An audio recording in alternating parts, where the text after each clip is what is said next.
देहाती बहू के नुस्खे। एक दिन शुक्ला जी और उनकी पत्नी सुमन छत पर बैठकर सुबह की चाय का आनंद ले रहे होते हैं कि तभी शुक्ला जी के बड़े भाई का फोन आता है। राम राम भाई साहब, कैसे हैं आप? राम राम छोटे, मैं तो बिल्कुल ठीक हूँ। तू बता, कैसा चल रहा है सब? जी भाई साहब, यहाँ सब ठीक है। आज इतनी सुबह सुबह कैसे याद किया? अब क्या बताऊँ, तूने तो गाँव आना जाना ही छोड़ दिया है जब से शहर में बस गया है। अब क्या बताऊँ भाई साहब, काम से फुर्सत ही कहाँ है। याद तो मुझे भी काफ़ी आती है सबकी, लेकिन अब यहाँ भी तो देखना ज़रूरी है ना। हाँ, ये बात तो है। अच्छा छोटे, वैसे मैंने ये बताने के लिए फ़ोन किया था कि अपना राजू है ना, उसकी नौकरी तुम्हारे ही शहर में लगी है। अरे वाह, ये तो बड़ी अच्छी बात है। हाँ, लेकिन एक दिक्कत है, उसका रहने का इंतज़ाम होने में अभी कुछ वक्त लग जाएगा। तो तब तक वो अपनी पत्नी शीतल के साथ तेरे यहाँ रुक जाएगा, अगर तुझे कोई परेशानी ना हो तो। शुक्ला जी ये बात सुनकर एक बार अपनी पत्नी की तरफ देखते हैं और बिना कुछ सोचे हाँ बोल देते हैं। अरे ये भी कोई पूछने वाली बात है, राजू मेरा भी तो बेटा है, भला मुझे कैसे दिक्कत होगी। आप उन्हें भेज दो, मैं यहाँ सब संभाल लूँगा। फ़ोन कट करते ही सुमन के सवालों की बौछार शुरू हो जाती है।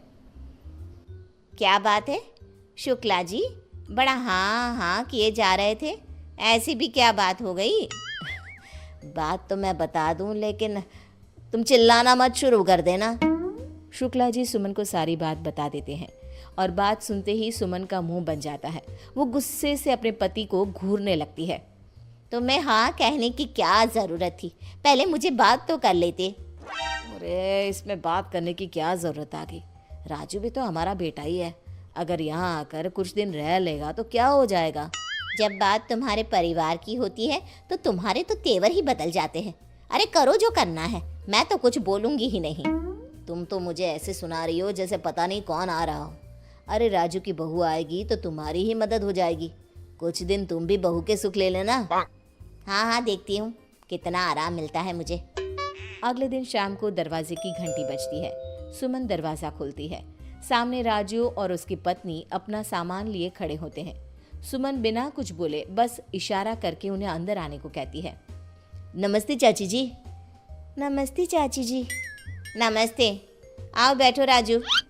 सुमन शीतल को ऊपर से लेकर नीचे तक निहारती है। शीतल गांव की साधारण सी लड़की होती है जिसे शहर के तौर तरीकों का कोई अंदाजा नहीं होता। शीतल ऊपर सबके साथ बैठने के बजाय नीचे बैठ जाती है। अरे अरे, तुम ये नीचे क्यों बैठ गई? यहाँ शहर में ऐसे कोई नहीं बैठता, यहाँ सबके साथ बैठो। लेकिन चाची जी, गांव में तो बड़े बुजुर्गों के आगे नहीं बैठने देते। कोई बात ना है, मैं यहाँ ठीक हूँ ना चाची जी। तभी शुक्ला जी अपने कमरे से बाहर आते हैं। अरे आ गए राजू बेटा, कैसा रहा सफ़र? कोई दिक्कत तो नहीं हुई ना? नहीं नहीं चाचा जी, सब बढ़िया रहा। शुक्ला जी राजू के गांव के हालचाल लेते हैं। तभी सुमन राजू और शीतल को उनका कमरा दिखाने की बात करती है।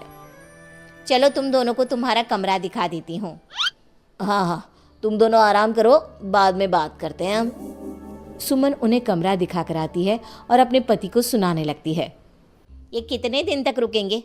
मैं ज़्यादा दिन तक सबकी सेवा नहीं कर सकती, और शीतल को देखकर तो लगता ही नहीं कि उसे शहर का कुछ अता पता भी है। ऐसे में सारा काम तो मेरे हिस्से ही आ जाएगा ना। देखो अब तुम ड्रामा मत शुरू कर दो। और श्रुति कहाँ है? थोड़ा उसे भी कामकाज करना सिखा दो। अब आपके रिश्तेदारों के लिए मैं अपनी बेटी को भी काम पे लगा दूं? हाँ, तो क्या उसे सर पर चढ़ा कर रखोगी? सुमन बिना कुछ जवाब दिए अपने काम में लग जाती है। अगले दिन सुमन किचन में काम कर रही होती है तो शीतल मदद करने आती है। अरे चाची जी, आप क्यों परेशान हो रही है? हमें बताइए, हम बना देते हैं। तू क्या मदद करेगी? अच्छा एक काम कर, ये सामान मुझे मिक्सी में पीस कर दे दे। लेकिन मुझे तो मिक्सी चलानी नहीं आती, सुमन शीतल को ताना मारते हुए कहती है। अब तुमसे क्या काम कहूँ, तुम्हें यहाँ शहर का कुछ समझ में तो आने वाला नहीं। शीतल उदास हो जाती है। तभी श्रुति किचन में आती है। मम्मी देखो ना, मेरी ड्रेस पे ये कैसा निशान लग गया। अरे ये किस चीज़ का दाग लग गया? अब मुझे क्या पता, मैं क्या करूं? आज पार्टी में मुझे यही पहनना था। कुछ करो ना मम्मी, मेरी ड्रेस खराब हो जाएगी। ओहो, क्या मुसीबत है। अच्छा रुक, थोड़ी देर में देखती हूँ। सुमन को काम में लगा देखकर शीतल श्रुति की मदद करने को कहती है। चाची जी, ये दाग मैं हटा दूं? अरे नहीं नहीं, रहने दो तुम्हें तो पता भी नहीं होगा, मैं देख लेती हूँ। अगर कुछ इधर उधर हो गया ना तो श्रुति मेरी जान खा जाएगी।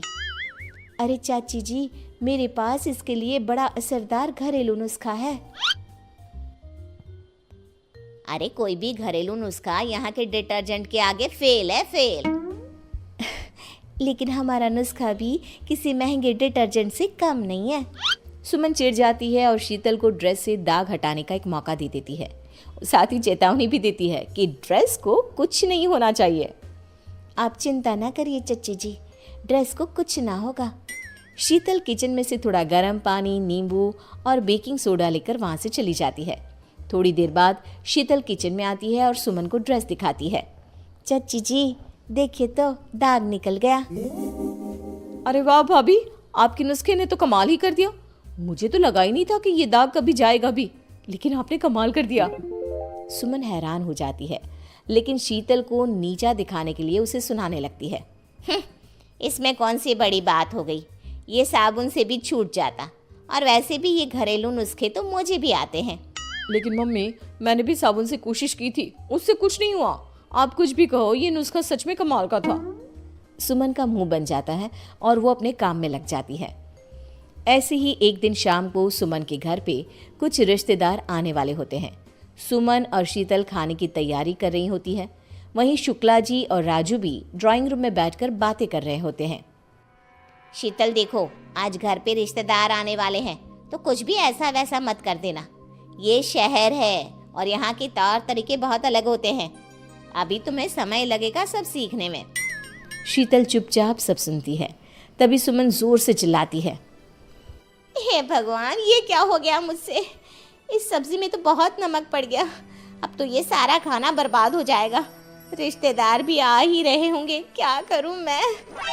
सुमन को परेशान देख शीतल झट से आटे की 2-4 गोलियां बना के सब्जी में डाल देती है और थोड़ा घी भी डाल देती है। अरे क्या कर रही हो तुम? पहले ही सब्जी में इतना नमक है, अब तुम इसे और खराब ना करो। तुम जाओ यहाँ से, मैं सब संभाल लूंगी। चाची जी, आप क्यों परेशान हो रही हो? आपकी परेशानी यूं दूर हो जाएगी। अब भी ये जो आटे की गोलियां डाली है ना, इसमें सब्जी का नमक ठीक हो जाएगा। अच्छा, और अगर नहीं हुआ तो इसकी जिम्मेदारी तुम्हारी होगी। थोड़ी देर बाद सुमन सब्जी का नमक चेक करती है और नमक सच में ठीक हो जाता है। क्या कहा था मैंने चाची जी? हो गई ना आपकी चिंता दूर?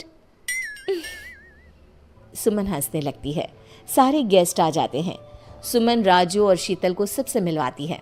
शीतल और सुमन सबको खाना खिलाते हैं। अरे वाह सुमन, ये सब्जी तो बहुत अच्छी बनी है। बहू ने बनाई है क्या? नहीं नहीं, ये तो चाची जी ने बनाई है। हाँ, बनाई तो मैंने ही है, लेकिन इसे खराब होने से शीतल के नुस्खे ने बचा लिया। क्या मतलब? सुमन सबको सारी बात बताती है और शीतल ने कैसे झट से सब ठीक कर दिया ये भी बताती है। सब शीतल की तारीफ करने लगते हैं। अरे वाह, तुम्हारी बहू के नुस्खे तो बड़े कमाल के हैं। आज तो सुमन की सब्जी को बचा लिया शीतल ने।